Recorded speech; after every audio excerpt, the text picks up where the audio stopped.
안녕하세요. 반갑습니다. 이번 시간에는요, 인공지능과 디지털 활용 수업 설계에 대해서 소개하도록 하겠습니다.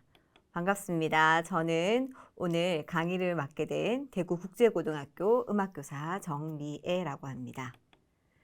자, 이번 시간에는요, 특히 수업 설계 중에 AD 모형에 대해서 함께 배워보는 시간을 가져보도록 하겠습니다. AD 모형. 아마 선생님들이 대학교 다니실 때 교육학 수업 때 한 번쯤은 들어봤던 그런 모형일 것 같은데요. 들어봤던 그 모형을 어떻게 인공지능 수업에서 설계하실 수 있을지 함께 고민해보고 또 내 수업에도 적용해보는 그런 시간이 되었으면 좋겠습니다. 학습 목표는 다음과 같습니다. 수업 체제 설계의 필요성을 제시할 수 있다. 이고요.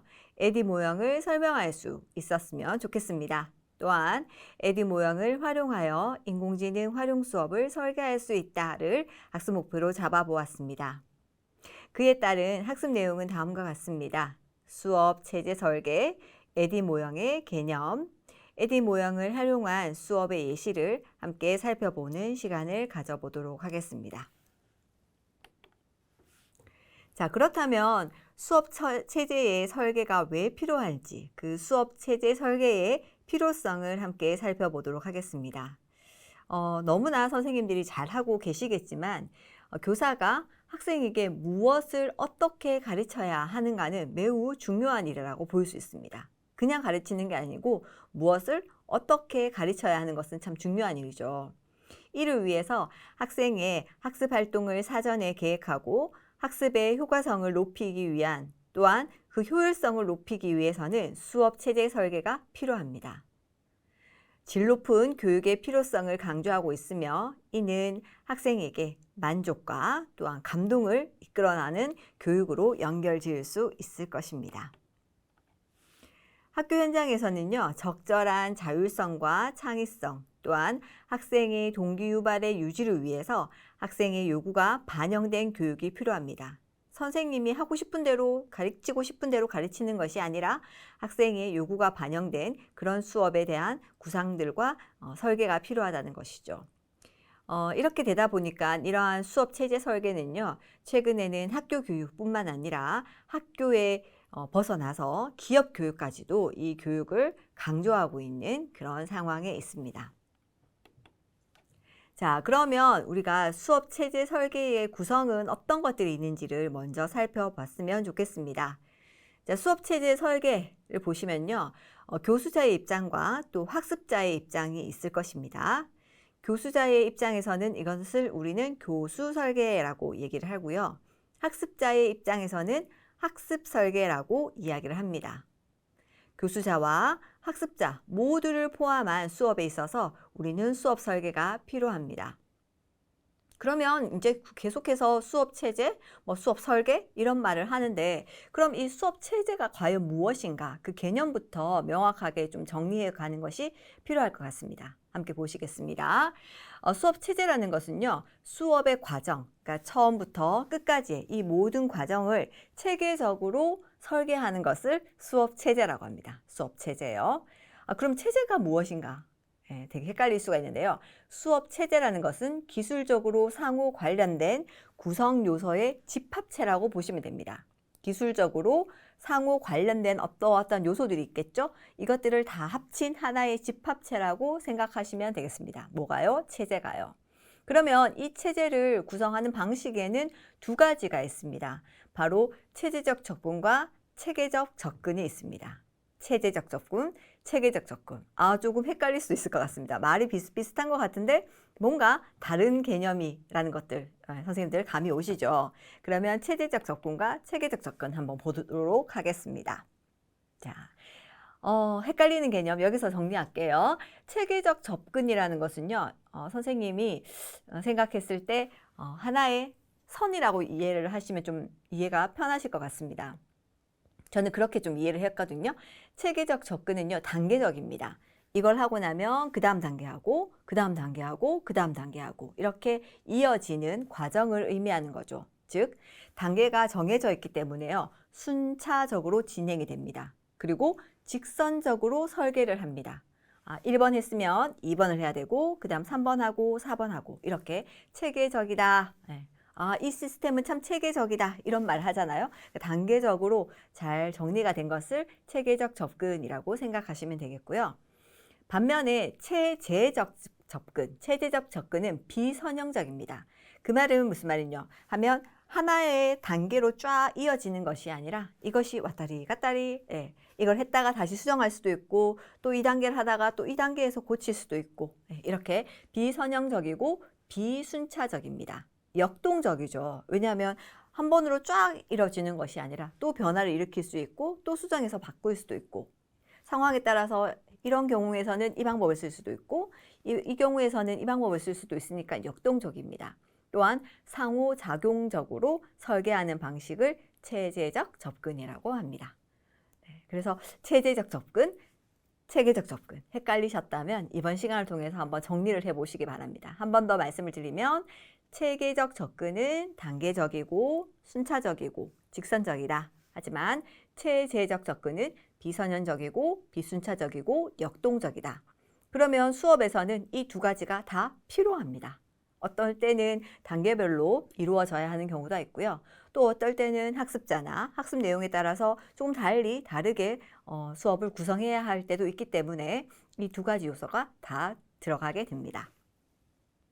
자, 그러면 교수 상황을 보도록 하겠습니다. 교수 상황. 교수 상황이라는 것은요, 교수의 조건과 학습 성과로 나눌 수가 있습니다. 자, 교수 조건, 가르치는 사람의 수업에 있어서 어떻게 우리가 이제 교수 조건을 보고 갈 것인가라는 부분인데요. 자, 교수 조건에서는 학습 내용의 특성이 있습니다. 우리가 어떤 것들을 가르칠 때 그 내용은 어떠한 특성들을 가지고 있느냐. 이것을 파악하는 것은 상당히 중요하겠죠. 또한 학습자 특성이 있습니다. 내가 가르치고자 하는 그 학생들의 특성들이 어떤 것들이 있는지를 파악하는 게 중요합니다. 또한 학습 환경이 중요합니다. 교실마다 또한 학교마다 주어지는 학습 환경이 다르기 때문에 그에 따라서 선생님들이 수업을 어떻게 구상하셔야 하는 것들을 좀 다르게 설계를 하셔야겠죠.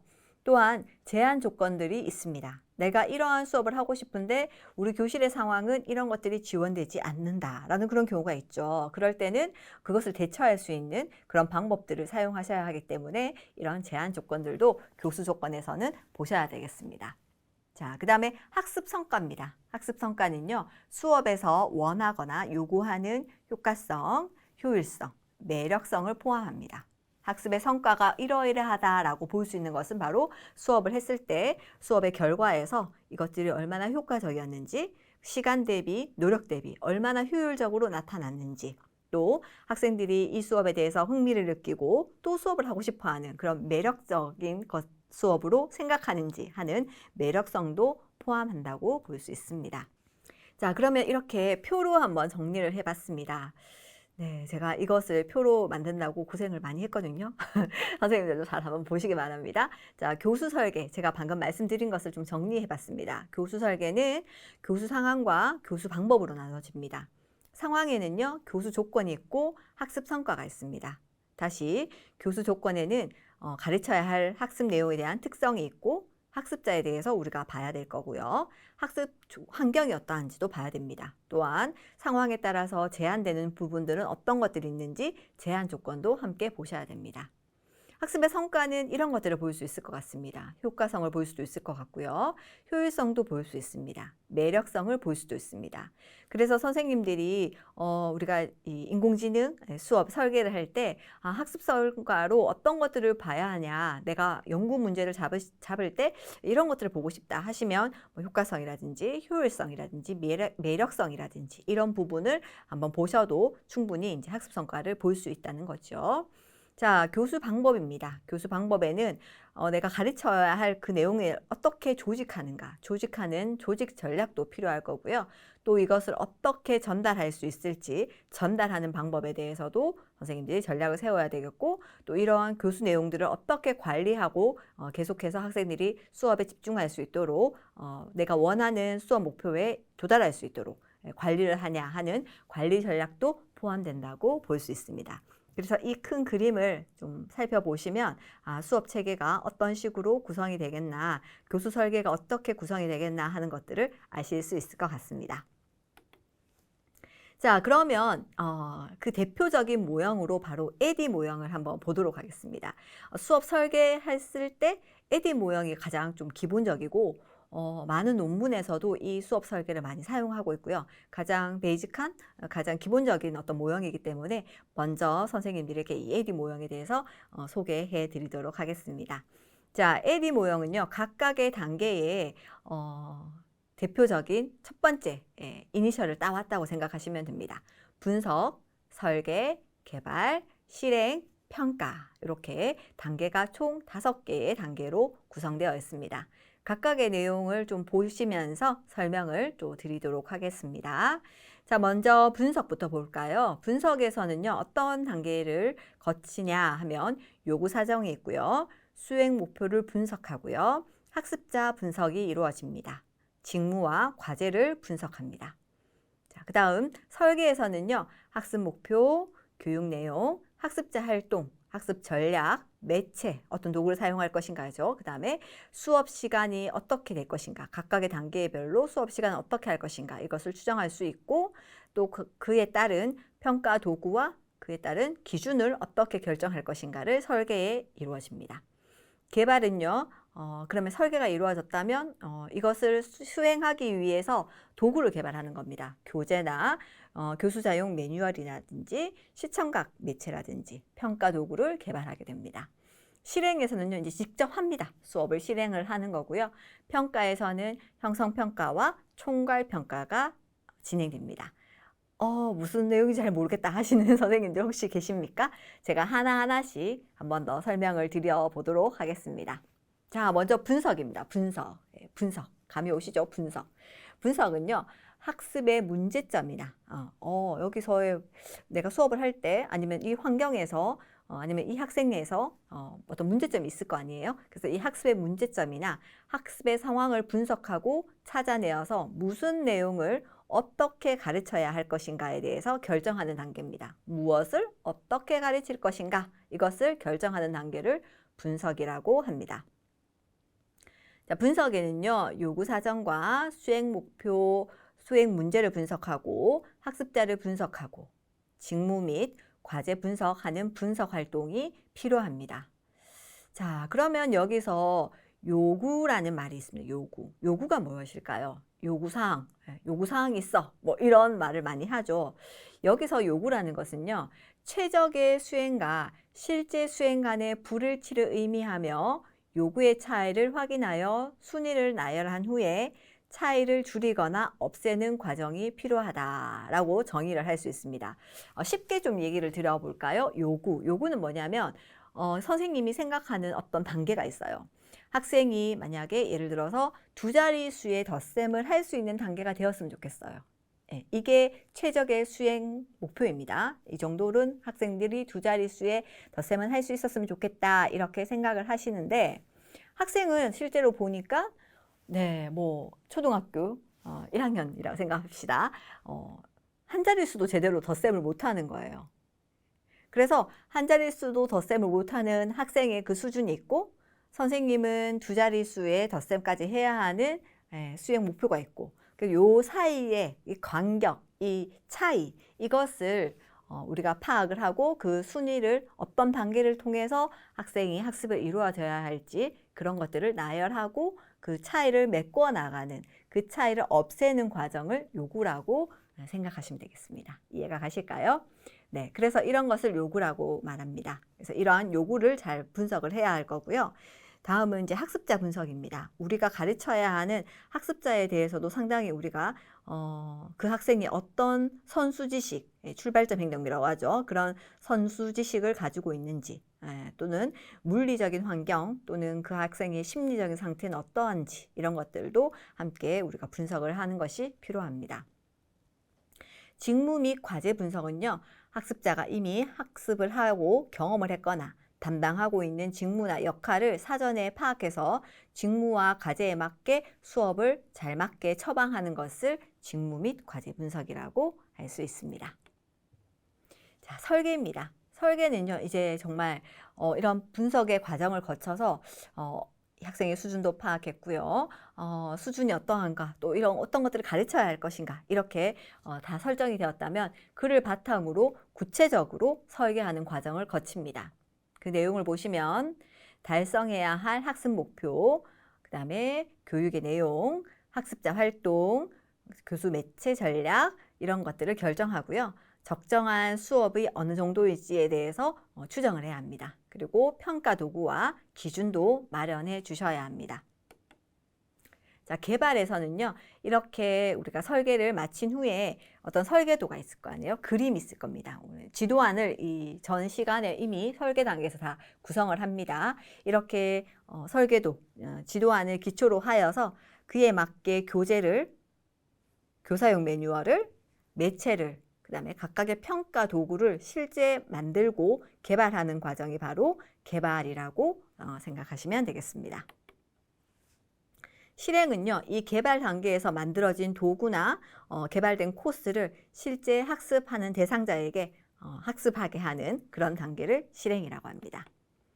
평가는요, 형성평가와 총괄평가를 통해서 학습자를 학습하거나 다음 단계에서 어떤 점을 수정해야 할 것인지 이렇게 수정하는 단계에서 사용하는 것을 바로 평가라고 합니다. 자, 예시를 들어서 한번 설명하면 좋을 것 같아서요. 예를 하나 가져왔습니다. 자, 저는 고등학교에서 지금 음악을 가르치고 있거든요. 그래서 학습 목표를요, 학습자 스스로 아이바라는 그 프로그램이 있습니다. 아이바라는 그 인공지능 작곡하는 사이트가 있는데요. 이 아이바를 활용해서 저희 학교는 뮤지컬을 하고 있습니다. 학급 뮤지컬을 하고 있는데요. 이 학급 뮤지컬의 배경음악을 만들 수 있다라는 학습 목표를 제가 세웠다고 생각을 하고요. 가정을 해보고요. 대상은요, 모모 고등학교 학생입니다. 이 학습 대상도 상당히 중요합니다. 저 학교는 특목고이기 때문에 아이들이 좀 똑똑하고 이런 그 인공지능의 도구들을 이렇게 습득하는 능력이 상당히 좀 빠른 편이고요. 그 다음에 학교에도 이런 크롬북이 다 있고 해서 이런 것들 잘 활용할 수 있는 이런 환경이에요. 그래서 이런 것들을 다 분석하는 것들이 중요한 과정이겠죠. 그러면 이제 선생님들도 이런 목표를 제시하시고 그 다음에 대상을 생각해 보시고 초등학교나 중학교는 또 다르게 되겠죠. 그래서 대상을 선택하신 다음에 이제 분석이 이루어집니다.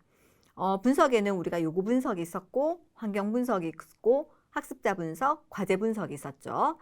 자, 그러면 이제 요구 분석에서는 이런 걸 생각해 보는 거죠. 아, 진짜 이 수업이 필요할까? 왜 이 교육 프로그램이 필요할까? 이것을 선생님이 먼저 생각해 보시는 게 중요할 것 같습니다. 예를 들어서 저는 음악교과지만 인공지능을 예시한 사례를 활용한 그런 수업 사례가 점점 많이 개발되어 있고요. 교육과정에서도 2022 개정 교육과정을 보니까 디지털이나 인공지능을 활용한 다양한 교육을 할 것을 제시하고 있습니다. 그리고 또 저희 학교에서는 학급 뮤지컬을 해야 하기 때문에 이런 그 배경음악을 만들어야 할 필요도 있다는 거죠. 그래서 이렇게 왜 필요한가라는 거에 대해서 스스로 선생님들이 이제 거기에 대해서 확신이 있어야 할 것 같습니다. 이렇게 해서 요거를 분석을 좀 하고요. 학습자 분석도 이루어집니다. 저희 학교 학생들을 보니까 음악을 만들고 싶은 어떤 기본적인 그런 욕구들도 있습니다. 하지만 직접 작곡을 하기에는 너무 단계가 좀 어렵고 복잡고 접근하는 벽이 높다라는 생각이 들었고요. 하지만 학생들은 음악에 대한 만족도나 흥미는 꽤 높습니다. 자, 그래서 이때 학습자를 분석을 하게 되고요. 그 다음에 이제 또 환경을 분석하게 됩니다. 학습 환경에 놓여진 물리적 환경. 예를 들어서 저희 학교는 뭐 크롬북이나 아이들이 뭐 아이패드와 같은 그런 도구들을 가지고 있고 학습 환경들이 잘 갖춰져 있다. 그 다음에 교수자와 또 학습자는 이것들을 활용하는데 사용하는 방법도 잘 알고 있다. 그리고 교수자는 빔 프로젝트와 연결해서 그 모든 그 과정들을 좀 볼 수 있게 학생들에게 그 과정을 볼 수 있는 그런 환경들이 필요하다라는 것들을 분석할 수 있었습니다. 과제 분석 같은 경우는 이제 과제죠. 학습하고자 하는 내용입니다. 학습하고자 하는 내용은 아이바로 음악 만들기였고요. 하위 기능을 분석을 합니다. 하위 기능. 이것은요, 정보 처리 과정을 두고 분석을 합니다. 예를 들어서 아이바를 활용하기 위해서는 로그인을 해야 되고, 그 다음에 시간을 설정해야 되고, 장르를 선택해서 그 장르별 특징을 좀 알고 있어야 되고, 추출하고 저장하는 그런 과정을 거친다. 이런 단계가 있잖아요. 그래서 각각의 단계를 다 나눌 수 있어야 됩니다. 그래서 이렇게 단계로 다 나누고 각각의 단계에서 내가 어떻게 평가할 것인가까지 생각을 해 주셔야 됩니다. 그렇기 때문에 이런 부분에서는요, 상당히 체계적이고 좀 과학적으로 여러분들이 접근을 할 수 있어야 됩니다. 직무나 과제 분석에서 선생님들이 조금 체계적인 그런 분석들이 이루어져야 합니다. 이렇게 해야 되는 이유가 뭐냐면 반드시 우리가 학습에서 가르쳐야 할 것들을 학생들에게 가르칠 수 있고요. 불필요한 내용들을 또 배제할 수 있습니다. 그리고 이런 과제 분석이 조금 어렵겠지만 주의를 기울이고 선생님들이 좀 관심을 가지고 좀 잘 분석을 해 주시는 것이 필요합니다. 자, 설계에서는요, 수행 목표를 설정합니다. 그래서 각 단계도 각 단계별로 어떤 수행 목표를 할 것인가 이것을 진술할 수 있고요. 평가 도구도 이때 만들게 됩니다. 각각의 단계에서 내가 이 단계에서는 뭐 이것을 수행으로 보겠다. 내가 이 단계에서는 내가 이걸 퀴즈로 보겠다. 뭐 이 단계에서는 뭐 학생들이 글쓰기로 한번 평가를 하겠다. 이런 것들을 다 여기 설계 단계에서 살펴보게 됩니다. 그 다음부터는 사실 조금 쉽죠. 개발입니다. 개발. 수업에 필요한 자료를 실제 개발하는 것입니다. 학교에 같은 경우는 각각의 차시에 맞게 설계를 했다면 그 차시에 맞게 내가 PPT를 제작을 한다거나 학습자에게 나누어줄 학습 활동지를 제공해 준다거나 뭐 지도안이나 영상 자료, 음원 같은 것들을 제작하는 것, 이것이 바로 개발 단계에 해당하는 것이 되겠죠. 자, 적용입니다. 적용은 실제로 이제 학생들에게 적용을 한번 해보는 겁니다. 그 다음에 평가는 교육을 평가하는 겁니다. 여기서는 이제 형성평가, 총괄평가로 이루어지는데요. 그 에디 모형에서는요, 단순히 학생들이 얼마나 이것을 잘 했느냐 하는 형성평가, 총괄평가 뿐만 아니라 이 프로그램 자체를 평가하는 것까지 포함됩니다. 그래서 이런 프로그램이, 이 수업이 얼마나 많은 효과를 나타냈는가 하는 것까지 평가해서 본다고 여러분들이 생각하시면 되겠습니다. 그래서 조금 이론적인 부분이지만 이렇게 실제 학교에서 또 어떤 수업의 프로젝트를 짜실 때도 충분히 이것을 적용할 수 있을 것 같아서 조금 예시를 들어서 설명을 드렸습니다. 그럼 계속해서 학술지에서 이렇게 해서 연구되어 있는 것들이 있는가를 좀 살펴봤습니다. 그래서 찾아봤더니 있더라고요. 네.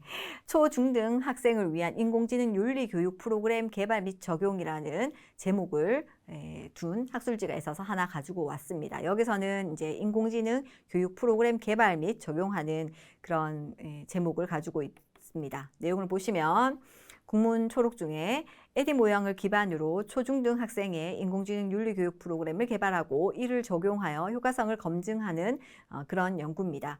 다룰 주제는 신뢰성, 편향성, 악용 가능성, 책임성 4가지를 선정했고요. 이걸 바탕으로 교육 목표와 성격, 내용, 초안을 설계했습니다.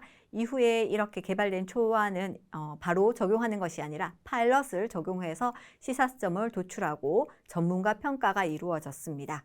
전문가 평가로부터 프로그램의 개선점을 찾아서 최종 프로그램을 도출하였습니다. 마지막으로 개발된 프로그램은 전국의 초등학교, 중학교 학급에 적용하고 그 효과성을 사전 사후로 양적, 질적으로 분석한 논문이 되겠습니다. 결과를 보시면요. 이 교육 프로그램을 통해서 학생의 윤리에 대한 흥미와 윤리 교육에 대한 인식, 그다음에 태도가 유의미한 결과를 가져왔다라는 내용들을 볼 수 있습니다. 그리고 본 연구를 통해서 제한된 교육 프로그램을 바탕으로 교사용 수업 자료와 학생용 활동지가 개발되었고요. 이것은 웹상에 무료로 배포가 되어서 초중등 고등학교에서 AI 윤리 교육을 할 때 실행할 수 있도록 활용한다고 합니다. 그래서 보시면 첫 번째 단계는 분석 단계입니다. 분석해서 문헌 연구를 통해서 주제별로 결과를 도출했고요. 두 번째는 설계 및 개발 단계로 초안 및 설계, 그 다음에 윤리교육의 목표와 성격을 정의하는 내용들이 있습니다. 그래서 여기 산출물 보시면 학생의 활동지와 교사용 수업안, PPT를 제작한 것을 볼 수 있었습니다. 세 번째는요, 파일럿 프로그램을 실행을 하는 단계였습니다. 스텝 2에서 개발된 파일럿 프로그램을 적용해서 수업을 진행한 교사들로부터 피드백을 받아서 1차로 프로그램을 수정하는 단계를 거쳤다고 합니다. 네 번째는 평가 단계입니다. 전문가 평가를 실행을 했고요. 전문가를 대상으로 내용 타당성 평가가 이루어졌다고 합니다. 그래서 마지막 다섯 번째는 최종 프로그램을 도출하고 효과성을 검증한 후에 학생들의 어떠한 변화가 있었는지 양적으로, 질적으로 이렇게 분석이 이루어졌다고 합니다. 그래서 여기 보시면 신뢰성, 방향성, 악용 가능성, 책임성 해서 4개의 주제로 총 13차시 지도안이 개발이 되었고요. 지금 보시는 여기 3가지가 이제 개발된 그 학습지와 또 자료가 되겠습니다. 또한 호서대학교의 전수진 교수님이 개발하신 교양 교육을 위한 경험학습 기반 인공지능 교육 프로그램 개발도 있었는데요. 여기에서도 역시 에디 모형을 기반으로 하여서 개발 절차를 거쳐서 개발한 것을 볼 수 있습니다. 분석, 설계, 개발, 실행, 평가 이렇게 단계를 거쳤고요. 분석에서 보시면 교과목, 대상, 학점, 교육 환경을 분석하고 설계와 개발을 같이 묶어서 했습니다. 그래서 교육의 성격과 목표, 인공지능 모델의 설계, 교육 영역의 설계를 같이 이루어졌고요. 실행에서는 방법들을 구현하고 평가에서는 또 만족도 분석까지 이루어졌습니다. 네, 이렇게 해서 에디 모형을 바탕으로 한 수업 설계에 대해서 여러분께 소개해 드리는 시간을 가졌습니다. 여러분들이 물론 다 전문가시니까 수업을 뚝딱뚝딱 잘 활용하실 수 있겠지만 이런 수업 설계 에디 모형을 기반으로 하여서 좀 더 체계적이고 좀 더 확실하고 빈틈 없는 과학적인 이런 수업 설계를 한번 진행해 보시는 것도 좋을 것 같아서 오늘 수업 설계 에디 모형을 소개해 드렸습니다. 감사합니다.